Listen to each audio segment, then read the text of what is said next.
Minute में मैं आपसे एक जरूरी बात कहना चाहता हूं, 3 मिनट भी नहीं लगेंगे। हम लोगों का ध्यान इमाम की तरफ नहीं होता है। हमारी आदत बस यह है कि हम इमामों की टांगे खींचते रहते हैं। अगर इमाम मोटा हो जाए तो लोग कहते हैं भाई रोटियां लग रही हैं इमाम साहब को। अगर इमाम कमजोर हो जाए तो आदमी कहता है समझ में नहीं आ रहा है, बंदा जब से आया है घुलता ही जा रहा है। अगर इमाम साहब थोड़ा साफ सुथरा रहे तो लोग कहते हैं इमाम क्या हीरो है, हीरो।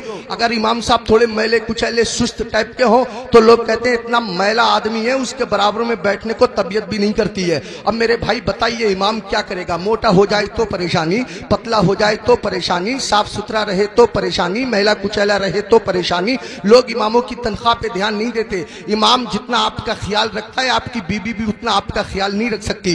रात के 12 बजे आप मस्जिद के इमाम को उठाइएगा, हजरत बच्चा रो रहा है दम कर दीजिए। कभी इमाम साहब खिसियाते नहीं, नाराज नहीं होते। इमाम साहब दरवाजा खोलते हैं, सर्दी में वुजू करते, आपके बच्चे पे दम करते हैं। अब रात के 12 बजे जरा बीबी को उठाइएगा, सर पकड़ के कहेगी मेरे तो नसीब ही फूट गए, जब से इस घर में आई हूं ना दिन में आराम है ना रात को नींद है। अजीब अजीब से हालात हैं। आप गौर कीजिए, एक घर का खर्चा कम से कम मामूली 15,000 से 20-25 हजार के दरमियान होता है महीने का खर्चा। इस महंगाई के दौर में मामूली दरमियानी खर्चा, और अगर इससे ज्यादा आप करेंगे तो उसकी कोई हद नहीं है। कभी आपने ध्यान फरमाया, कभी आपने तवज्जो दी? ये 3,000 की तनख्वाह हमारे इमाम साहब की, ये 4,000 की तनख्वाह हमारे इमाम साहब की, ये 5,000 की तनख्वाह हमारे इमाम साहब की, बहुत ज्यादा बड़े शहरों में 10,000 की तनख्वाह हमारे इमाम साहब की। आपने तवज्जो फरमाई, ध्यान दिया कि इमाम का गुजारा कैसे होता होगा? उसके बच्चों की दवाएं कहां से आती होंगी? उसके घर के अखराजात कहां से पूरे होते होंगे? जो आदमी 15-20 हजार रुपया महीना कमाता है, अगर कोई बड़ा काम आ जाए तो उसको भी कर्जा लेने की जरूरत पड़ जाती है। तो मुझे बताइए कि फिर ये इमाम जो 4,000-5,000 में महीना भर 24 घंटे की ड्यूटी देता है, इस इमाम का गुजारा कैसे हो रहा होगा? आप जरा सोचिए, इस पे ध्यान दीजिए, तवज्जो फरमाइए। वक्त नहीं है मेरे पास बात करने का, बातें बहुत ज्यादा हैं। इमाम लोगों के लिए मेरे दिल में बड़ी मोहब्बत है, बड़ी अहमियत है।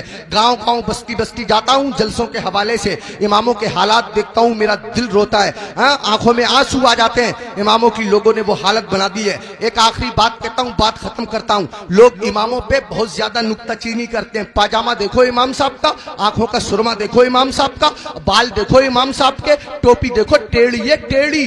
इमाम साहब आते हो तो लोग कहते हैं ध्यान दियो, देख लियो, गौर करियो, इमाम साहब सलाम करेंगे या नहीं करेंगे? अरे ये तेरा गुलाम थोड़ी है, तेरी मस्जिद का इमाम है। होना तो ये चाहिए था कि मेरा इमाम अगर मेरे सामने से गुजर जाए, मैं अगर बैठा होता तो हाथ बांध करके खड़ा हो जाता और अपनी मस्जिद के इमाम को मैं सलाम पेश करता। ये मेरा हक था, ये मुक्तदी होने का हक था। हम अगर एक हफ्ता भी मस्जिद में ना जाएं और अगर इमाम साहब पूछ लें तो हम नाराज हो जाते हैं। इमाम साहब पूछ लें भाई फजर में नहीं आए, कहां थे, तो हम नाराज होते हैं, इमाम ने मेरी बेइज्जती कर दी, 4 लोगों के बीच रुस्वा कर दिया। इमाम साहब अगर एक टाइम ना रहे तो ऐसे लोग जो जुमे की जुमे जाते हैं वो हंगामा मचा देते हैं। इमाम के बच्चे नहीं है, इमाम की रिश्तेदारी नहीं है, इमाम की ससुराल नहीं है, इमाम की ददियाल नहीं है, इमाम की ननिहाल नहीं है, इमाम का कौन नहीं है? इमाम के चचा भी हैं, इमाम के ताऊ भी हैं। इमाम मेरे तुम्हारे तरह आदमी है। मुझे बताओ, कहीं कोई मर जाएगा तो इमाम को जाना पड़ेगा या नहीं जाना पड़ेगा? कहीं कोई पैदा होगा तो इमाम को जाना पड़ेगा या नहीं जाना पड़ेगा? कहीं किसी को तकलीफ है, कहीं किसी की तबीयत अच्छी है, कहीं किसी की खराब है, 1000 जिम्मेदारी इमाम के साथ होती है। अगर 1-2 दिन इमाम गैर हाजिर रह जाए तो लोग बेवजह उसका हिसाब करने पे तुल जाते हैं और फिर इमाम के पीछे हाथ धो के पड़ जाते हैं। होना यह चाहिए, 2 इमाम होने चाहिए मस्जिद में, एक इमाम होना चाहिए, एक नाइब इमाम होना चाहिए। इमाम साहब अगर काम से चले जाएं तो नाइब इमाम उनका काम अंजाम दे सके। इमामों की तनख्वाह बढ़ाओ। अब एकदम तो बढ़ा नहीं सकते, मैं एक तरकीब बताता हूं और फिर हजरत मुफ्ती साहब को आवाज देता हूं। तरकीब यह है कि जब जुमे के दिन इमाम साहब खुतबा पढ़ते हैं, मतलब तकरीर करते हैं या नात शरीफ पढ़ते हैं, मस्जिद में जितने लोग जाते हैं अगर सिर्फ 10-10 रुपए से इमाम साहब का मुसाफा कर देंगे तो कसम खुदा की आपके पास से 10 रुपए जाएंगे, मेरी मस्जिद के इमाम साहब के पास हजारों रुपए इकट्ठे हो जाएंगे। इमाम साहब के बच्चे खाएंगे, उनके दिल से दुआ निकलेगी। देखो अगर इमामों की तनख्वाह कम होती है तो नमाजें खराब होती हैं। आप कहेंगे कैसे? मैं बताता हूं आपको। इमाम साहब की तनख्वाह 4,000, बीबी की दवा चल रही है 3,000 रुपया महीना की, 100 रुपया रोज उसकी बीबी की दवा चलती है। अब कितने रुपए बच्चे उसके पास? 1,000। उसमें गैस सिलेंडर भी है, उसमें तेल भी है, उसमें नमक मिर्च भी है, उसमें दालचीनी पत्ती भी है, सब दुनिया भर के खर्चे। आप गौर कीजिए, अब इमाम साहब मस्जिद के मुसल्ले पे खड़े हैं, नियत बांधे हुए नमाज की, अब पढ़ रहे हैं सुब्हानक अल्लाहुम्मा व बिहम्दिका व तबारक अस्मुक व तआला जद्दुक व ला इलाहा गैरुक।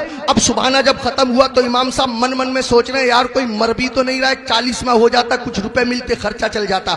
यार किसी की शादी भी तो नहीं हो रही है, निकाह पढ़ाने के लिए मिल जाता। इमाम साहब खड़े हैं मुसल्ले पे, सोच रहे हैं, पढ़ रहे हैं 40वां, खड़े हैं मुसल्ले पे, पढ़ा रहे हैं निकाह। कसम खुदा की अगर तुम लोगों ने अपने इमाम की तनख्वाहें माकूल रखी होती तो तुम्हारा इमाम जहां होता इमाम की नीयत भी वही होती, तुम्हारा इमाम जहां होता इमाम का दिल भी वही होता, तुम्हारा इमाम जहां होता इमाम का ख्याल भी वही होता। इमामों की तनख्वाहें बढ़ाओ, मिला करो, हर हफ्ते मामूल बना लो।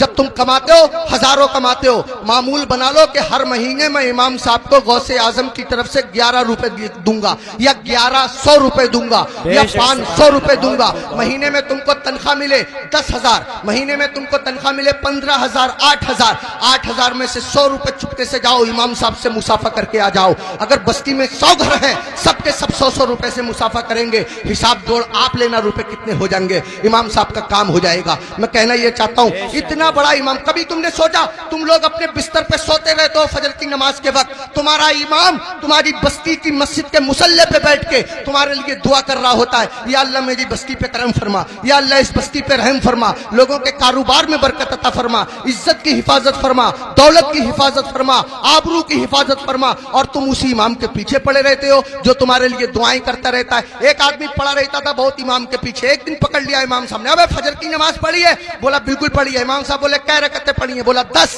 का फजर में 10 हो गए रे? कह रहा चलो 15 मान लो। इमाम साहब बोले 15 होती फजर में? कह रहा चलो 20 मान लो। इमाम साहब बोले पिट जाएगा, दिमाग खराब मत कर, मुंह लटकाया हुआ घर गया। बीबी बोली कैसे मुंह लटकाए फिर रहे हो? कहने लगा रे इमाम साहब ने पकड़ लिया, बोले फजर पढ़ी है? मैंने पढ़ी है। उन्होंने रकअतें पूछ ली, मैंने 10 बताई, 15 बताई, 20 बताई, 25 तक पहुंच गया, मगर इतना है कड़े इमाम है वो भी माने ही नहीं है। तो बीबी कह रही है तुम भी तो पागलों जैसी बातें करो, 4 बता देते 4। तो कह रहा तू तो सच में ही पिटवाने वाले काम कर रही है। जो इमाम जिद्दी इमाम 25 में ना माना वो 4 में कैसे मान जाएगा?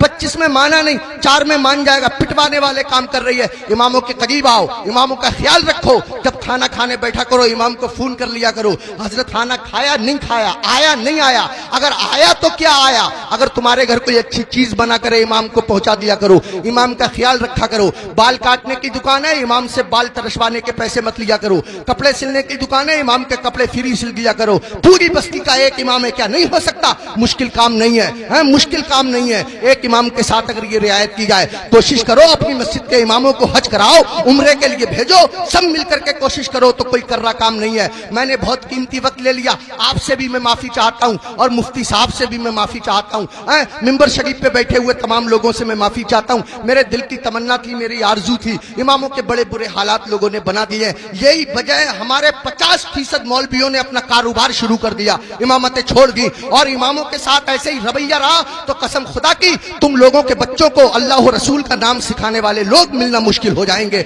ऐसी हालतें पैदा हो जाएंगी। इमामों की कदर करो, इन लोगों से दीन जिंदा है, इन लोगों से इस्लाम जिंदा है, इन लोगों से हमारा मजहब जिंदा है। शायरों के कदमों पे 1-1 हजार, 2-2 हजार, 20-20 हजार। हमारी जमात में ऐसे ऐसे शायर भी हैं जो 2-2 नाते पढ़ने के 1-1 लाख लेते हैं। तकरीर करने वाले लोग ऐसे भी हैं जो 2.5-2.5 लाख लेते हैं। उनको एयर कंडीशन रूम चाहिए, किसी आम आदमी के मकान में ठहरेंगे नहीं, 5 स्टार होटल उनको क़ियाम करने के लिए चाहिए। हमारी कौम सब कुछ बर्दाश्त करती है, लेकिन जब निकाह का नंबर आता है और इमाम साहब कह रहे हैं 3,000 लूंगा, तो पूछे कौन सी किताब में लिखा हुआ है 3,000 ही लोग, इससे कम नहीं लोग।